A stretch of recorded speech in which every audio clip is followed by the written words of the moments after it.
Welcome students, आप लोगों का नाउन क्लोज के इस वीडियो में स्वागत है। हमने लास्ट वीडियो में आपको बताया था कि क्लोजेज क्या होती हैं और main clause, principal clause, independent clause और डिपेंडेंट क्लोज, सबऑर्डिनेट क्लोज में क्या अंतर होता है, उन्हें कैसे पहचानते हैं। साथ ही ये भी बताया था कि किस वाक्य में कितनी क्लोजेज है, इनकी पहचान कैसे करनी है। तो जरूर आपने पार्ट 1 देखा होगा और मैंने आपसे कहा था कि पार्ट 2 में हम आपके जो सबऑर्डिनेट क्लोज हैं, जिसके 3 प्रकार मैंने बताए थे आपको, नाउन क्लोज और एडवर्ब क्लोज और साथ ही बताया था रिलेटिव क्लोज। तो इसमें हमने आज पहला आपके नाउन क्लोज लिया है। अब आपको पता है कि नाउन क्लोज का मतलब होता है संज्ञा उपवाक्य। अब आप इसे थोड़ी देर के लिए ये ध्यान रखिए, जो आपने छोटी कक्षाओं में पढ़ा है नाउन, जो आप जानते हैं किसी व्यक्ति, वस्तु, स्थान के नाम को संज्ञा कहते हैं। जी हाँ, बिल्कुल वही नाउन है। नाउन क्या होता है? किसी पर्सन, थिंग, प्लेस के नेम को हम क्या कहते हैं? नाउन। बस वही है। अब यहाँ पर ये क्या काम करता है, कैसे काम करता है, कैसे पहचानेंगे, इसके अलग अलग प्रकार होते हैं। आप थोड़ी देर के लिए बस यहाँ पर ध्यान दीजिए। सबसे पहले डेफिनेशन, नाउन क्लोज वह क्लोज होता है जो नाउन संज्ञा का काम करे, यानी कि उस वाक्य में वो स्वयं जो पूरा क्लोज होता है, उपवाक्य होता है, पूरा एक वर्ड नहीं, पूरा उपवाक्य, जो हमने पहले पार्ट में पढ़ा, वो पूरा उपवाक्य संज्ञा का काम करता है। अब इसका यहां पर मुख्य रूप से 5 प्रकार होते हैं। सबसे पहले तो आप यहां पर ध्यान दीजिए, सब्जेक्ट टू अ वर्ब, यानी कि यहां पर देखिए आप क्रिया के कर्ता के रूप में, क्रिया के कर्ता के रूप में जो क्रिया होती है वाक्य में, उसका कर्ता कहाँ आता है? कर्ता कहाँ आता है? क्रिया से पहले। तो ये तो हो गई वर्ब। यहां पर ध्यान दीजिए, इज क्या है? वर्ब। सेंटेंस पढ़ता हूं। That you have committed a crime is clear, तुमने अपराध किया है, ये स्पष्ट है। इज, ये इज क्या है? वर्ब। और इसके पहले ये पूरा जो मैंने अंडरलाइन किया हुआ है, ये क्या है? पूरा सेंटेंस। ये क्या है? आपके नाउन क्लोज है कि तुमने एक अपराध किया है, ये क्लियर है। अब आप इसका पता कैसे लगाएंगे? ये क्रिया रही और इसके पहले पूरा क्लोज दिया हुआ है, यानी subject to a verb. Verb तो रही है और इसका आगे का पूरा हिस्सा क्या है? नाउन क्लोज है। ठीक है, एक और एग्जांपल समझ लीजिए। How the thief got in is a mystery. ये वर्ब रही। ठीक है, मिस्ट्री क्या होता है? रहस्य। यह एक रहस्य है कि चोर अंदर गया कैसे। हाउ द थीफ गोट इन, ये पूरा क्या है? नाउन क्लोज है। कैसे है? क्योंकि ये क्रिया है और इसके आगे पूरा ये सेंटेंस क्या बता रहा है? इस इज को क्या कर रहा है? पूरा एक्सप्लेन कर रहा है कि चोर अंदर कैसे गया, ये एक मिस्ट्री है। क्या मिस्ट्री है? इज, ये वर्ब है, उसके आगे पूरा सेंटेंस करता है। सेकंड नंबर पर है ऑब्जेक्ट टू ए वर्ब, यानी कि क्रिया के कर्म के रूप में। यहां ऑब्जेक्ट का मतलब होता है कर्म, तो यहां इसका इंद्रिय हुआ क्रिया के कर्म के रूप में, क्रिया के कर्म के रूप में। ये हमने यहां पर लिखा, क्रिया के कर्म के रूप में। अब क्रिया क्या है? ये रही फॉरगॉट। ये तो हो गई क्रिया। I forgot who told me this, मैं भूल गया, ये मुझे किसने बताया था। तो ये तो हो गई वर्ब। और ये जो शेष बचा पूरा आपकी, ये जितना भी सेंटेंस बाद वाला, ये नाउन क्लोज है। और ये देखिए, ये तो हो गई क्रिया और बाद में क्या आता है? कर्म। ये हो गया सब्जेक्ट, ये क्रिया और ये कर्म। तो हु टोल्ड मी दिस, तो ये पूरा, ये जो भी है, ये क्या है? इस क्रिया का ऑब्जेक्ट है, कर्म है। Number second, I know that they have won the match, ये रही वर्ब, नो। और ये शेष जो भी बचा, दे हैव वॉन द मैच, ये क्या है? इस क्रिया का कर्म है।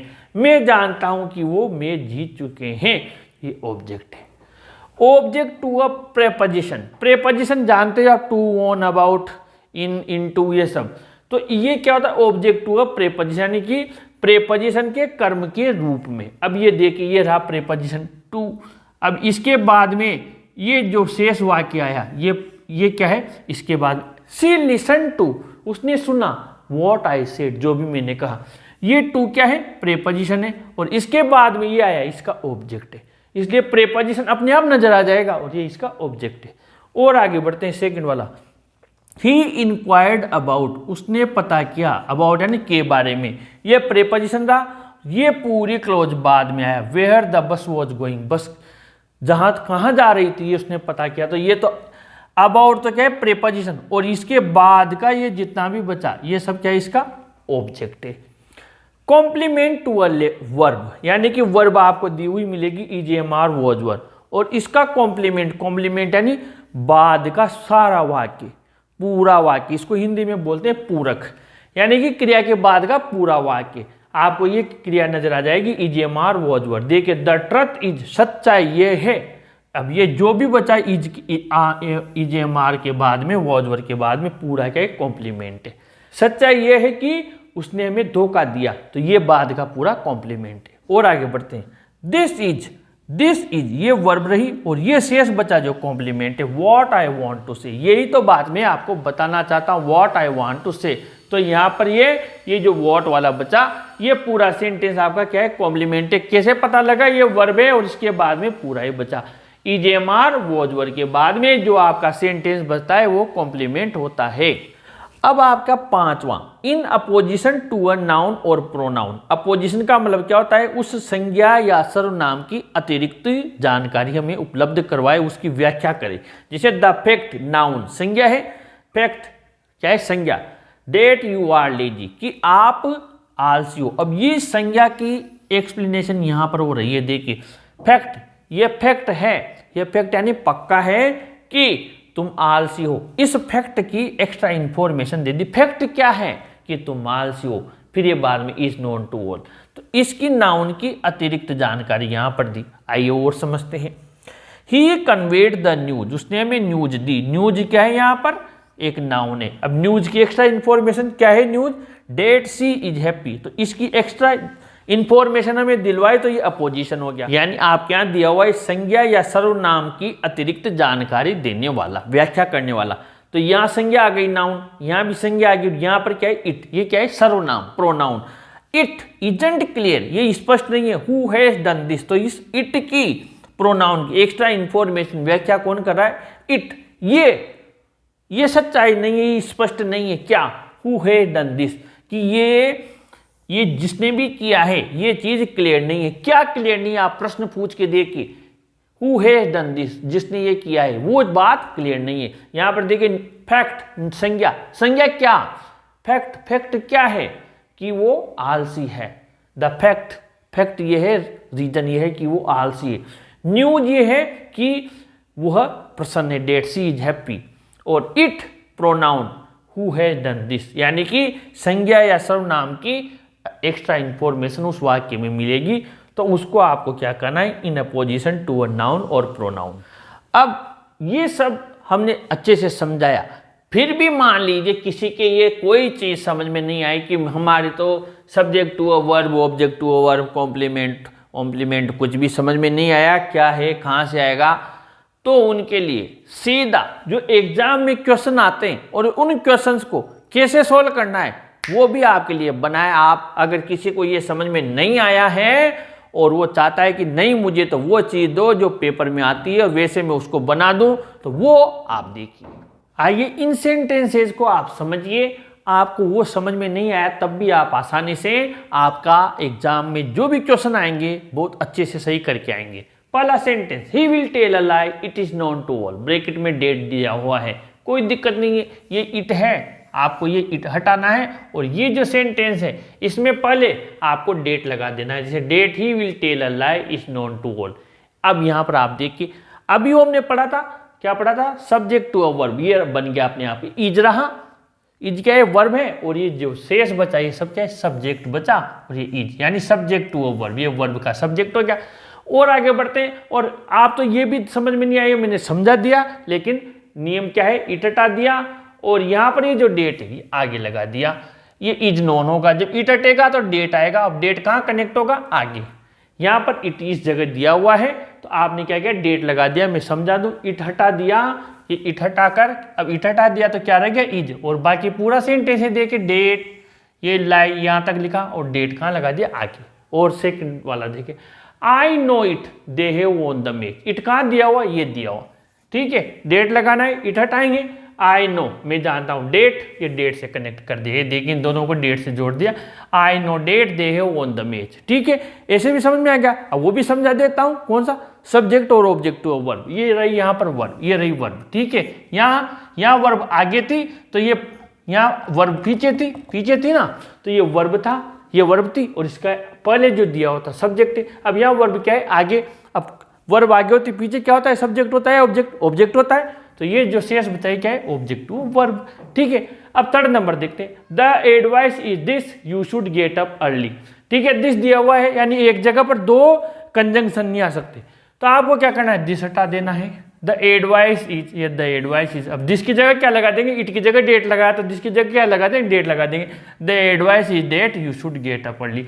अब वो भी समझा देता हूँ, ये वो जो रूल पड़े उनमें से क्या है, हमने पढ़ा था एक कॉम्प्लीमेंट टू अ वर्ब, यानी ईजीएमआर वॉज वर्ब वाला, तो ये वर्ब रही, और इसके बाद में जो बचा पूरा वो वैसा का वैसा। Number 4, I never believed it, what did you tell her. अब यहाँ ध्यान दीजिए, WH वर्ड वाला वाक्य होता है या प्रश्नवाचक वाक्य होता है, इनको जब हम नाउन क्लोज को जब कनेक्ट करते हैं तो वाक्य क्या बन जाता है, सकारात्मक बन जाता है। विशेष ध्यान देना, वाक्य प्रश्नवाचक आएगा लेकिन उसको क्या करना है, सकारात्मक करना है। सकारात्मक कैसे होगा, कर्ता के बाद सहायक क्रिया लगा देना। आगे देखते हैं, आई नेवर बिलीव्ड, इट हटाएंगे। ठीक है, आई नेवर बिलीव्ड, अब WH वर्ड वाला है तो इसमें डेट से कनेक्ट नहीं होता, ये तो आपको पता होगा, 9th 10th में हमने डायरेक्ट इनडायरेक्ट भी पढ़े, WH वर्ड वाला कभी डेट से कनेक्ट नहीं होता है। आई नेवर बिलीव्ड व्हाट, अब ये डिड हटाया। ठीक है, पार्ट सिंपल का है, डिड हटाया, डिड की वजह से यहाँ पर टेल फर्स्ट फॉर्म थी, अब डिड हटाएंगे तो फर्स्ट फॉर्म किस में चली जाएगी, सेकंड फॉर्म में, क्योंकि पार्ट सिंपल का सकारात्मक किस में बनता है, सेकंड फॉर्म से। तो आपने क्या किया, आई नेवर बिलीव्ड व्हाट का व्हाट लिखा, यू का यू लिखा, और ये डिड उड़ गया, और ये टेल किस में बदल गया, टोल्ड में। ठीक है, तो व्हाट, ये यू लिखा, देखिए व्हाट का व्हाट लिखा, डिड हट गया, यू आ गया, यू की जगह यू आ गया, टेल किस में बदल गया, टोल्ड में, हर का हर लिख दिया, तो आई never believed what you told her. ठीक है, ये रहा वर्ब, और ये इसके बाद में आपके पूरा बचा, यहाँ मैंने लिख भी दिया, प्रश्नवाचक वाक्य जो होता है, interrogative sentence change into affirmative sentence, यानी सकारात्मक में बदल गया। Number 5, I don't know it who is she, वही नियम वही आएगा, आई डोंट नो, क्या हटाएंगे, नजर आ गया आपको, दिस इट ये हटते हैं, ये हटा दिया, आई डोंट नो हु, अब ये इज यहाँ पर देख प्रश्नवाचक है, सहायक क्रिया आगे, करता पीछे, कुछ भी नहीं किया, करता कोई आगे ले लिया, देखिए यहाँ तक वैसा का वैसा आ गया, ये आई डोंट नो, अब वैसा का वैसा आ गया, इट हटाएंगे, इसे मैंने बता रखा है, इट या दिस हटेगा, बाकी प्रश्नवाचक वाला है ना WH वर्ड वाला, इसमें डेट नहीं लगेगा, बाकी सब में क्या लगेगा, डेट लगेगा। तो आई डोंट नो, ये हु का हु लिख दिया, ये हु का आगे पीछे कर लिया, सी आगे ले लिया, सी ले लिया, ये, ताकि प्रश्नवाचक हटेगा। अगर सहायक क्रिया आगे रखेंगे तो प्रश्नवाचक रहेगा, तो क्या करना पड़ेगा, सहायक क्रिया को पीछे लेंगे, कर्ता आगे लेंगे, ये सकारात्मक बना दिया। Number 6, tell me can I leave office now, ये टेल मी है, टेल मी का टेल मी लिख दिया। अब ये जो कैन कुड वाला है मैंने लिख दिया, हेल्पिंग वर्ब्स यानी ईजीएमआर was were has have had जो भी है सब, और modals can could must would should could जितने भी हैं, ये जितने भी सेंटेंस जिनसे शुरू हो तो इनको किस में बदलते हैं, इफ या वेदर से जोड़ते हैं। किससे जोड़ेंगे, इफ या वेदर से, और वाक्य क्या बना देंगे, सकारात्मक, डायरेक्ट इनडायरेक्ट की तरह पूरी तरीके से। तो टेल मी का टेल मी लिख दिया, टेल मी का टेल मी लिख दिया। कैन को किस में बदल दिया, डायरेक्ट इनडायरेक्ट की तरह, मॉडल वाला है तो इफ में, ये इफ में लिख दिया।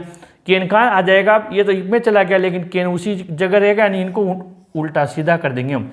ये देखिए आई की जगह आ गया, कैन आ गया, पर कैन से हो तो इफ जरूर लिखें, और इनका आप क्या करें, प्रश्नवाचक वाला है ना, इनकी जगह चेंज कर दे, इनकी चेंज की ना, ऐसे इनकी चेंज कर, आई कैन कर दो, और बाकी वैसा का वैसा लिख दो, लीव ऑफिस ना हुई, लीव ऑफिस, प्रश्नवाचक चिन्ह उड़ा दो।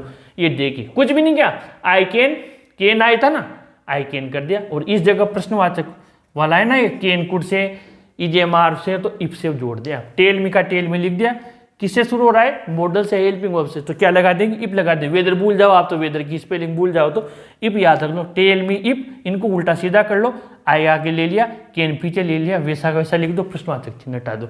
तो ये भी तरीका है। तो आपको मुझे लगता है जो स्टूडेंट्स उस चीज़ में कंफ्यूज हो गए उनके लिए सबसे बेस्ट है। अगला एडोब क्लोज के साथ आपसे फिर मुलाकात होगी।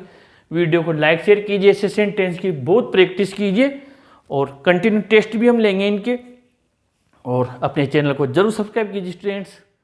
Thank you.